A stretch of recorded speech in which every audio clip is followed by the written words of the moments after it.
When most people think about American performance, their minds immediately jump to the mighty V8s that dominated muscle cars and racing.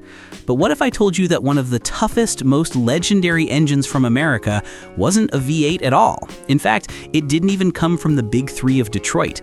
Instead, it was born from a smaller company that had to think differently in order to survive. I'm talking about the AMC 232 and 258 cubic inch inline-six engines, power plants that found their way into everything from affordable daily drivers to rugged Jeeps and managed to outlive the company that built them. These weren't just ordinary six-cylinder engines, they were torque machines, known for their brute pulling power and bulletproof durability. Some are still running strong today, decades after American Motors Corporation disappeared. And here's the part that really sets them apart. One version of this inline-six remained in production for over 40 years, 4 decades of service. Let's break down why this engine family became known as the motor that simply refused to die. To really understand its legacy, we need to rewind to 1964. American Motors Corporation, formed a decade earlier from the merger of Nash and Hudson, was the scrappy underdog trying to carve out its place in a market dominated by Ford, GM, and Chrysler. While those giants were locked in a horsepower arms race, battling with bigger and bigger V8s, AMC couldn't afford to follow that path. Instead, they focused on engines that were affordable, reliable, efficient, and easy to manufacture. That strategy gave birth to the AMC inline-six family. The very first member of the lineup wasn't the famous 232 or 258. It was the 199 cubic inch version, introduced as AMC's new workhorse. Unlike many smaller automakers that borrowed or adapted existing designs, AMC developed this motor entirely in-house, led by engineer David Potter. From day one, it was designed to be tough. The cast iron block featured 7 main bearings instead of the more common 4, giving the crankshaft superior stability and durability. That one engineering decision alone made these engines nearly indestructible. The head was also cast iron with a crossflow design, intake on one side, exhaust on the other, providing solid breathing characteristics. Wedge-shaped combustion chambers improved efficiency, a design choice that was becoming standard in the 1960s. Perhaps AMC's smartest move was building the block with future flexibility in mind. The engine was engineered so its bore and stroke could be altered, allowing AMC to develop multiple displacements from the same basic design without starting over each time. This modular approach not only saved costs, but also extended the engine's life cycle across decades. The 199 delivered about 128 horsepower and 182 pound-feet of torque, hardly headline-grabbing numbers, but perfectly suited to AMC's goal of balancing performance with economy. With its single-barrel carburetor and mild camshaft, the 199 was smooth, reliable, and efficient. By 1966, AMC unveiled what many enthusiasts consider the sweet spot of the family, the 232 cubic inch version. Engineers increased the stroke to 3.90 inches while keeping the same bore, boosting displacement and torque without sacrificing reliability. Power rose to about 145 horsepower with 215 pound-feet of torque, but the real magic was in the way it delivered that torque. The 232 pulled hard from just above idle all the way to its modest 4,500 RPM redline, making it ideal for both city driving and long highway climbs. This flexibility allowed it to fit into everything from AMC's compact cars to mid-size sedans, always offering smooth power and respectable fuel economy.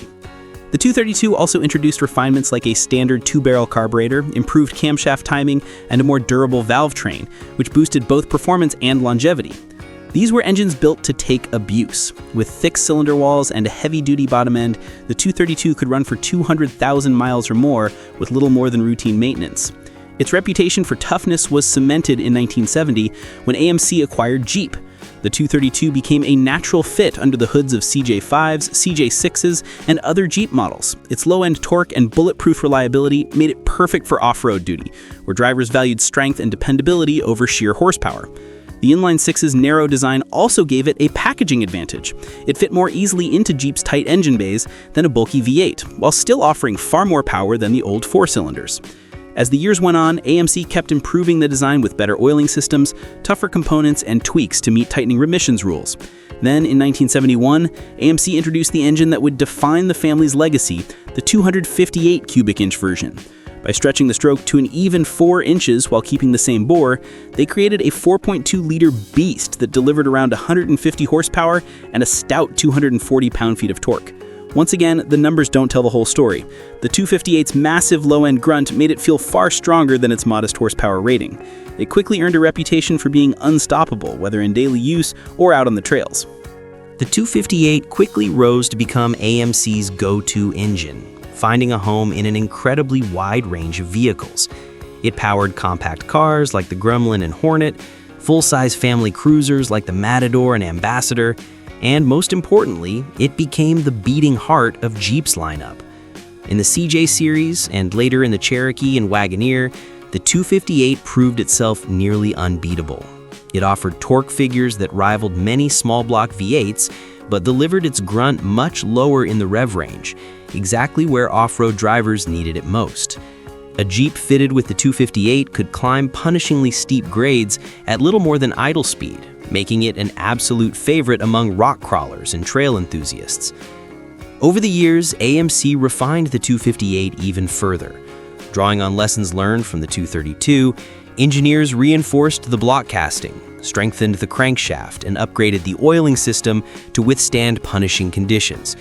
The result was an engine capable of surviving extreme heat, heavy loads, and constant abuse. Whether it was dragging a trailer through the mountains or pushing a Jeep through Death Valley, the 258 had an uncanny ability to just keep running. Owners regularly reported engines lasting well beyond 300,000 miles, with little more than oil changes and basic maintenance. In some cases, these motors pushed past 400,000 miles before needing major work, numbers that were practically unheard of during that era.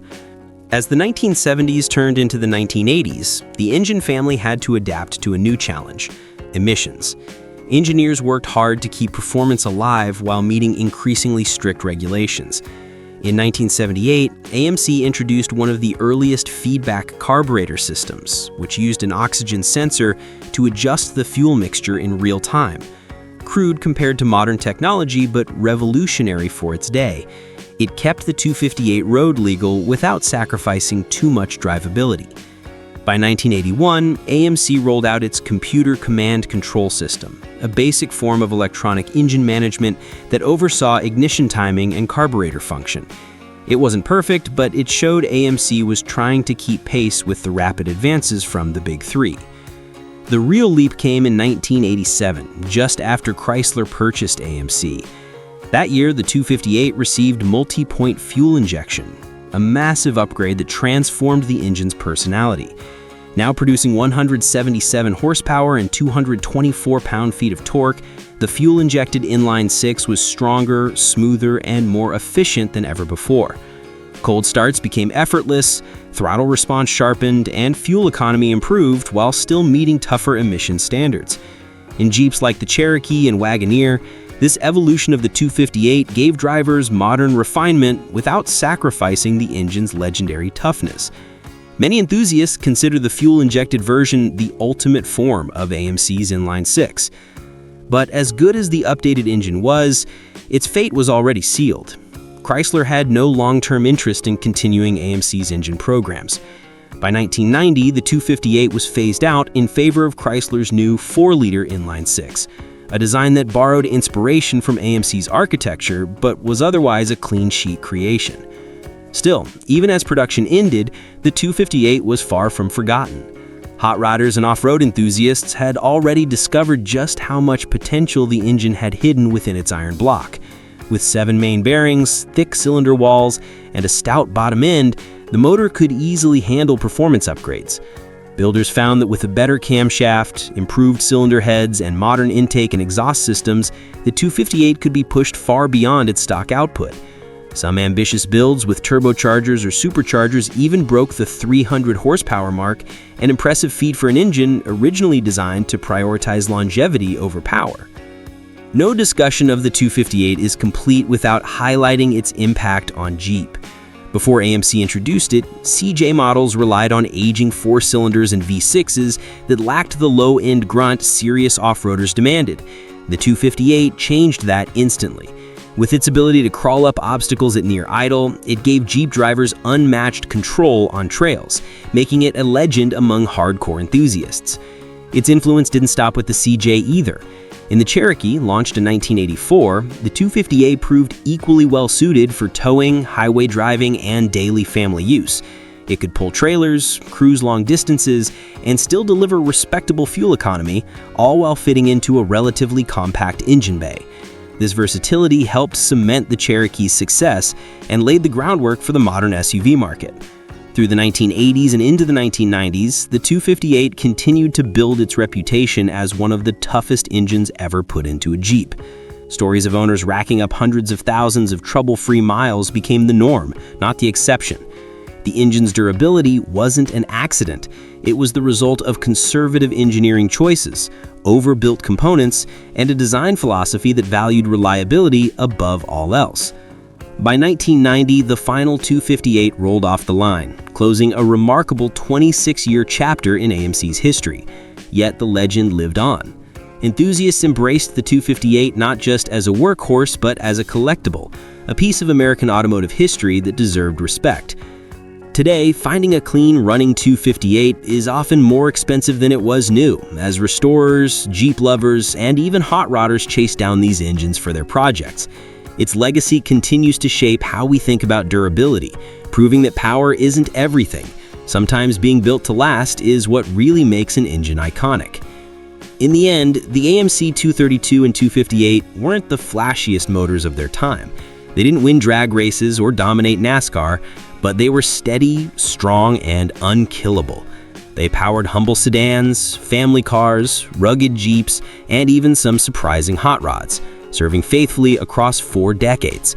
Even now, long after AMC vanished from the industry, these Inline-Sixes are still running, still working, and still proving their worth. That's why the AMC Inline-Six is remembered not just as an engine, but as a legend that simply refused to die.